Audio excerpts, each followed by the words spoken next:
class? Good morning, teacher. Before we start, I noticed that there are still papers on the floor. Can you pick it up and then put it aside? Yes, sir. That you can put it in. And also, kindly arrange your chairs over there. Okay, that's good. So I think all of you are so prepared for our class today. What a lovely faces today. So before we start, I'd like someone to Ma'am Sayungan. Ma'am Sayungan? Yes, sir. Okay, Ma'am Sayungan. Can you lead a prayer? Okay, good afternoon, everyone. Please bow down your head. In the name of the Father, the Son, and the Holy Spirit. Our Father, art in heaven, hallowed be your name. Your kingdom come, your will be done on earth as it is in heaven. Give us the daily bread, forgive us our sins, as we forgive those who sin against us. But bring us to test and deliver us from evil. Amen. Father, the Son, and the Holy Spirit. Okay, sit down. So before we start our class, there are some rules in my class. Okay? So the first rule will be sit properly, keep silent when I'm presenting in front, and then if you have something to say, just please raise your right hand or left. Okay. So before we start, great. Yes, let's go, sir. Garcia, Anggadan, Baclaw, are you around? Yume, Kakasaran, Montano, Tuklasan. Ayun, Matros. Asinyero, Serviga, Lagumay, Liyo. Pagdaling, Lagas, Kapalan, Aguba, Tarano, Ramiro, Ubanan, Siyaran, Bas, Lagas, Kalunsad, Zambrano, Samba, Filia, Pamisa, Andos. Balasi Munir, Ubab, Dileros, Ubanan, Sayungan, Aguilar, and Jesus. Okay, everyone's here. Thank God. So, our lesson for today is about citizenship and community engagement. Can anyone of you here identify or just give a brief description of the word citizenship or community? Yes, ma'am. Citizenship is we are being born here in the Philippines or naturalized through migration. Yes. Yes. And community engagement is like involving in activities in the community. Yes, very good, Ma'am Oliveris. You are correct. I'll give you 1 point for that. Okay? And in my class, there will be additional points for someone to participate. Okay? What? Later, when we can feature. So, Ma'am Oliveris is correct. So, citizenship. Okay. So, that was it. So, sakto si Ma'am, no? In a community, quick review sa ating previous class. A community is a group of people who live in the same place or share a common interest, values, or goals. They interact with each other, help one another, and work together to improve their living conditions. Tama ba, ma'am? Yes. So, can anyone of you give examples of a community? Ma'am, Facebook, number 1, online. Another one, barangay, community. School, church. People, community. Oh, that's good, ma'am. Okay. Community sport. Bad job. So all of the things or all the description you said is true or correct. So we have here a barangay, school communities, family, religious community, workplace community. All of them are called community because they share the same goals, interests, and habits. So our objective for this class is to to learn and expected to define the community engagement and citizenship, explain the importance of active participation in the community, and demonstrate ways of contributing to community development. As you have noticed, medyo kaya lang na yung mind ang mga numbering na nadaot ang format. Dapat daw to. So, what can you see in this picture? Can anyone here identify this person? Yes, that is Kulas Jellerman. So, this is a good example of a citizenship, but in a way of naturalization. He is a Canadian blogger, Kyle Douglas Jenner, also as Kulas, has officially become a Filipino citizen on May 2023. So, what are the next picture? What can you see in this picture? For describe this picture? A community. Yes, Sir Lord. Correct, Sir Lord. These communities are engaging in different activities. Like this picture here is engaging in tree planting. And the second picture is clean up drive or coastal drive. And other is the same. Regards because of the background ng mga school. So you are correct, Bob. So these are the examples of community engagement. So what is a citizen? Like Ma'am Olivero said, a citizenship is the status of being a member of the society with rights and responsibilities. Ma'am Paula, can you read the example of a responsibility of a citizen? Examples of their responsibilities as citizens: following rules and laws, participating in community activities, and protecting Yes, thank you, Ma'am Paula. So these are the rules and responsibilities of being a citizen. Not only just you are a citizen, you don't have any responsibility now. All of us as a citizen has responsibility whether we like it or not. So that is why if someone who does not follow our rules and laws, they became PW, people, PD, people deprived of So, kung hindi gusto ma-member ang ilang group, PDL, just follow the rules and laws.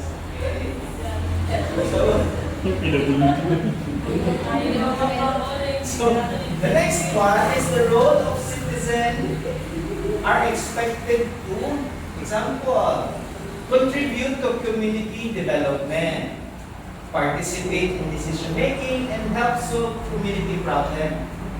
So, can you describe, can anyone of you here describe the picture kung saan ginagawa ani nga mga people?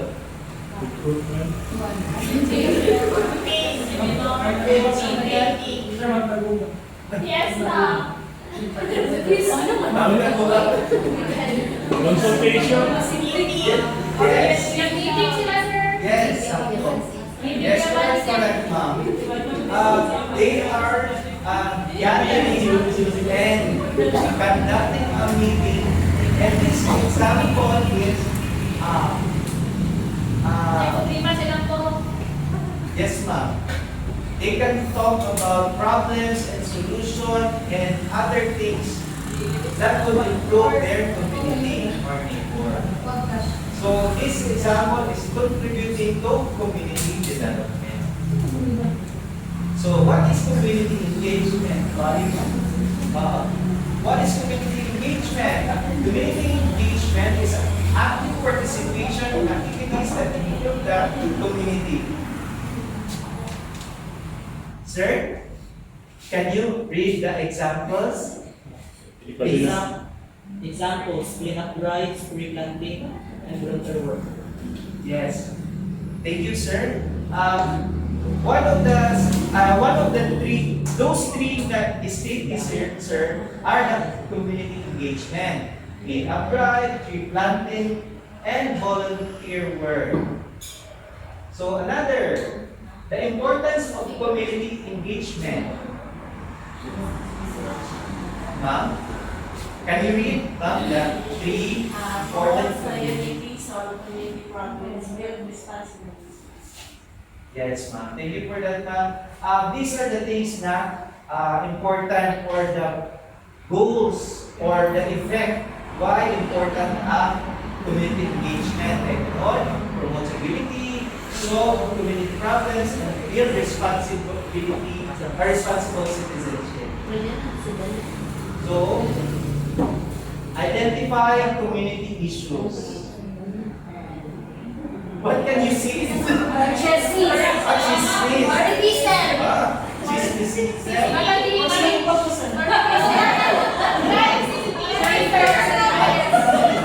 Ano ka nagkalito?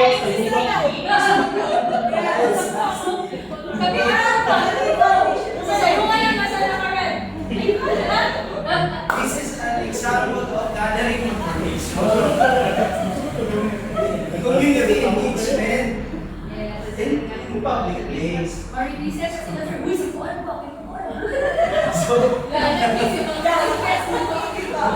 So actually, hindi lang ng chismis or live sa tao at yan o mga community issues.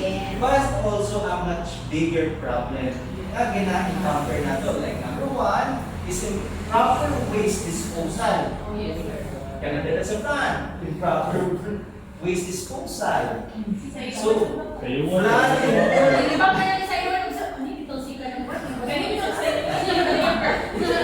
flood or drainage. Can you give example? Aka na bin mga Oswagan. swagan na yun. Isa ito, ulit. Oo. Gakanus pala sa libre SBM. Oo, Sa Villarin. Villarin Street. Oh, kanina na. Baka ulo na nila. So, the third is there's noise disturbance.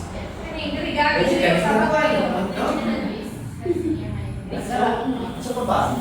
Next is lack of cleanliness. Pero inside sa atong road, pinapractice mo na ito ang pag-limpyo. Yes. Scrappers na nakikita isa. Ada na pag-rin. Kasi okay. Bilo-bilo ng basa. So next is traffic or parking problem. Now, going to work and going to home. Pugon. No, Pugon, place, Divisoria, and safety concern. Sa mga safety concern. Ma'am? Theft. Thievery. Oh.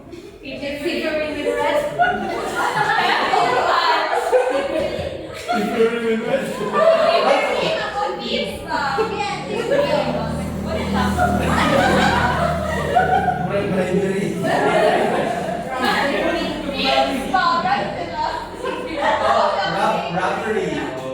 Robbery. Hold up. Robbery, hold up. Kaya siya mga safety concerns sa neighborhood. And limited youth programs. So, ganong limited youth programs man. Kaya online na ang engagement mostly sa youth. Roblox. Una nga ilang engagement is either positive or negative. Positive, praise sa mga gwapa o gwapo ng mga idol. Pero ang negative is bashing or bullying online. And stray animals. Dagan kayo mga animals ng uncontrolled gamit sa isang it causes transmission of infectious diseases and rabies. Kung mapapagod ka sa mga hindi healthy ng mga animals. So those are the problems, no? So familiar na ba mo sa mga issues and concerns of community? Yes, I will conduct an activity for this afternoon. Actually, two. So, ready no? Okay. So I will group two groups in this class. Group 1 and Group 2. Okay? So the instruction will be Each group answers their assigned question and prepare a short presentation.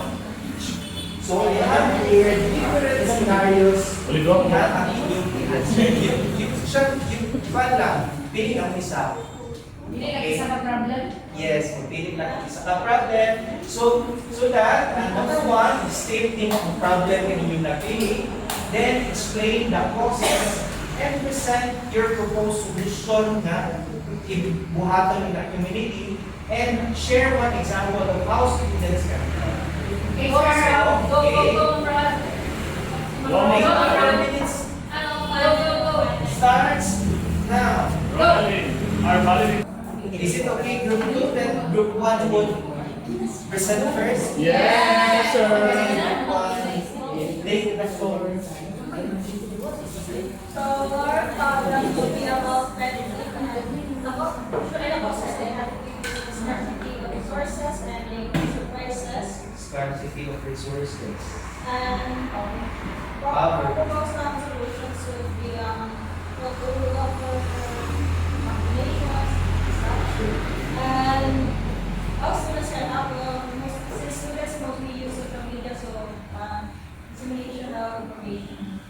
Dissemination of information and trainings. Nasabtan? Yes. Okay, very good. So group 2, are you prepared na? Yes. Yes. Ready to present? Good afternoon, everyone. I am the representative for Group 2. And in our group, we have identified a safety issue, which is very common nowadays, which is drug addiction, which can cause several crimes or worse, heinous crimes because of this type of issues. And why do these problems happen? Because of rampant selling of drugs at a lower price.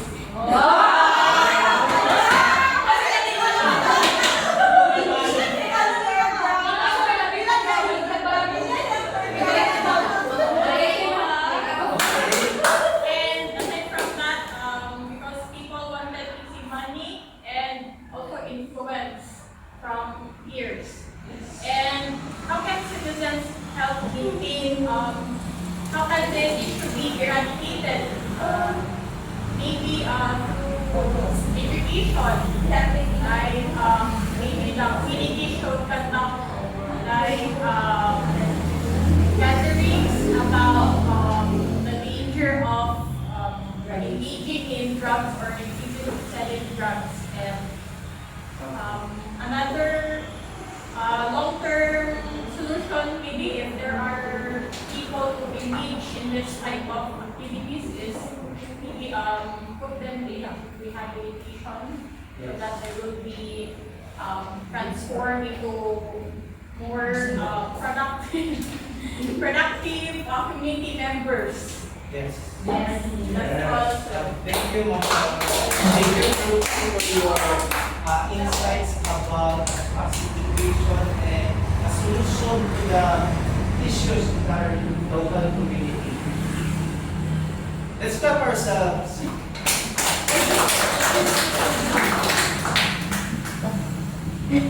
So the next is objectives. So we have already discussed and defined a community engagement and citizenship, and we have also explained the active participation in the community and demonstrated ways of contributing to the community development.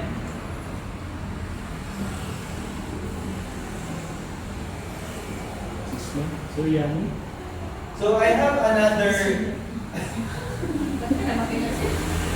another group activity here for our class.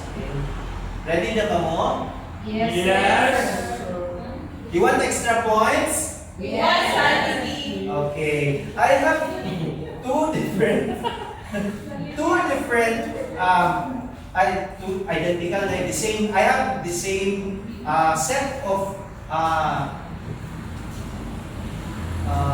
names of different jobs. This would be matching roles in the community of different people and in line them with your set B with their job description. Is it okay? Yes. I think it's already 7 items and you just have to arrange it in front of on the table. We have scotch tape and a set of numbers. Can anyone of the team representative go in front and help one another pasting all the letters and names? We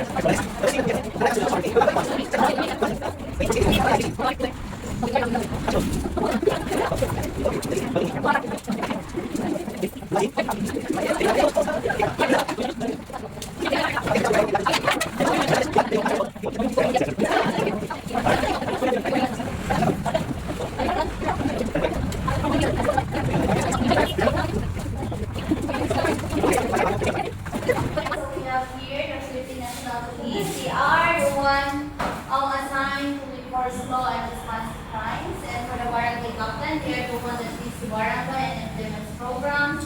And of course, for the parents, they take care of the family. And for the nurse, or health worker, they provide service. And for the garbage collector, they collect and dispose of garbage property. And for the barangay planner, they maintain peace and order in the community. And for the teacher, they teach lessons and guide students. And of course, for the students, they study well and follow school rules. And rules as well. Thank you, ma'am. You got 100% correct.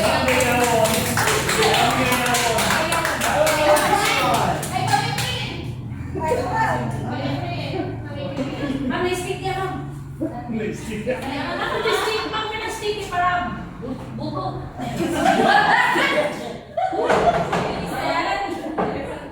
Okay, so for our group, these are the mga leaders or mga parts of community. So for nurse and health workers, they provide the basic health services. Correct.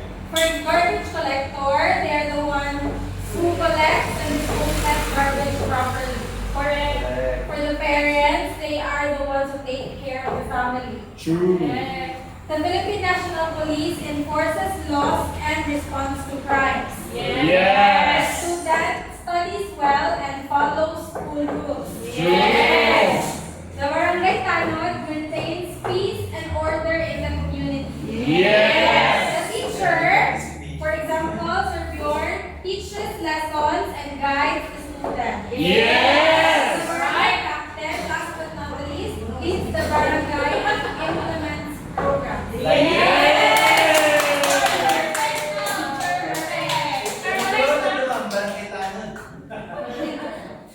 So all of you guys have a perfect score.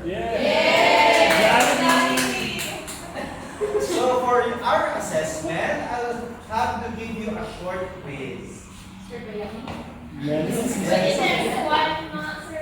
Just 1/4 sheet of paper. Okay? You will have to answer 2 questions. Number 1, list 3 ways you can help your community. And each samples that you have given, explain each briefly, 1 sentence only. Okay, I will give you 5 minutes to answer this. 1/4, sir. 1/4 only. Don't forget to put your name, and also the date today, so that we can monitor it on our records. 5, 4. So our scoring would be 1 point each per correct answer, and then 1 point each per clear explanation. Finish? Okay, pass your papers to your front column and collect every papers. Dana, I will get that later there. Okay. So our assignment would be you would have to interview a family member and ask them how do you contribute to the community? Just 3 short notes. Okay? Anyone in your family member, pwede si mama, pwede si papa, si auntie, si ate, si tita. And then, write it in a one half crosswise. Don't forget to put your name, and then your age, and your address, and date when you made that assignment. Okay? That's the end of our lesson for today. Good afternoon. All right.